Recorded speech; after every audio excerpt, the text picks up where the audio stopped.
U-2 Incident. The Cold War, May 1, 1960.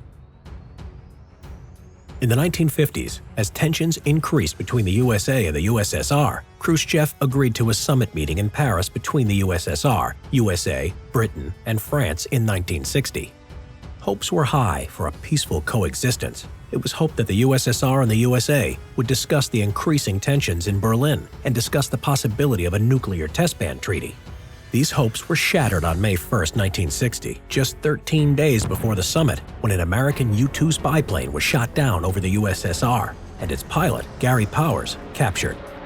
The U-2 was a sophisticated spy plane developed by the Americans, capable of top-secret reconnaissance because it could fly at very high altitudes of more than 13 miles above the ground, making it unreachable by Soviet jets and anti-aircraft missiles. They were, however, visible on Soviet radar.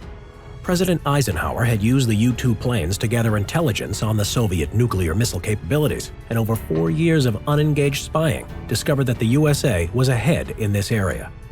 This time, the Soviets had a new surface-to-air missile that could reach the ranges of the U-2 spy plane. CIA pilot Gary Powers took off from a U.S. airbase in Pakistan towards the USSR, taking photos of military sites when the missiles locked on to his spy plane. The missile exploded near the plane, causing it to drop altitude. As another missile made a direct hit, Powers ejected over Soviet territory and was captured by Soviet forces. On May 5th, Khrushchev announced the downed American spy plane, but Eisenhower denied the plane's real mission, claiming it was a weather plane as a cover story. However, the Soviets had managed to recover the photos Powers had taken and wreckage evidence, proving that the aircraft was indeed for surveillance purposes. Khrushchev demanded an apology when Eisenhower had been caught lying. Khrushchev also wanted an end to unauthorized flights by U.S. aircraft over Soviet territory. Eisenhower refused to apologize. Now relations between the USA and USSR were again at a low. At the beginning of the talks on May 16th, Khrushchev walked out of the summit meeting hours before it started, withdrew his invitation for Eisenhower to visit the USSR, and abandoned talks for nuclear disarmament.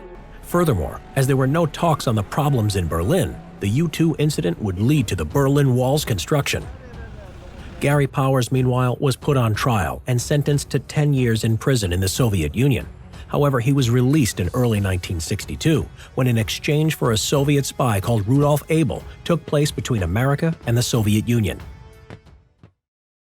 Subscribe and click the notification bell button to get notified when a new Simple History episode is out. Get Simple History, The Cold War, today.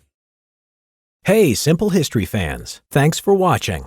If you're looking for a way to support the channel and help us create more epic content, consider checking out our Patreon page. You can see upcoming episodes before anyone else and continue to feed your hunger for history. Thank you for being part of this amazing community.